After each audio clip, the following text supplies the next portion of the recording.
Our crew's first destination is the planet named Vilavurs. The hatch is opened, revealing a beautifully mountainous world with 2 moons that circle its orbit.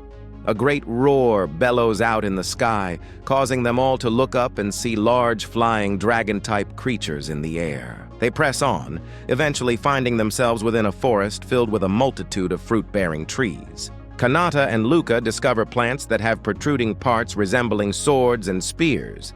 And as they play, Quittery is convinced that all boys are weird.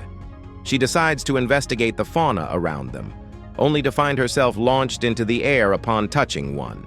The others watch their fellow adventurer slowly descend from the sky as she desperately hugs the parachute fruit and berates them all for not weeping for her as she very, very slowly descends. The students take a moment to soak in the beauty of it all. And then later, as they joyously gather fruits within the forest, their pleasantries are interrupted by the sudden appearance of the mysterious orb, causing all to flee in terror. They end up getting lost. Aries recognizes a tree. Turns out that she has a photographic memory, and with that very useful skill, she guides her friends out of the forest. Back within the ship, emotions run high, and when Funisha tries to comfort her big sister, Quittery snaps at her, cruelly telling the little girl that she's not really her sister before storming off. We learn that the medical student's father was never in her life.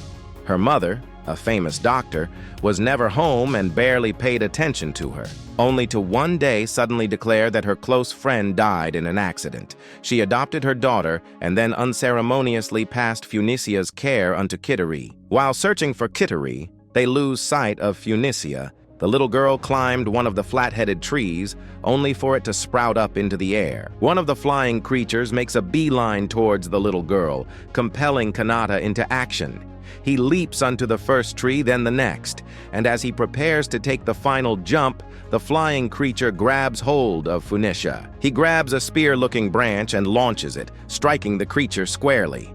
Upon making the final leap, Kanata loses his footing due to exhaustion and falls.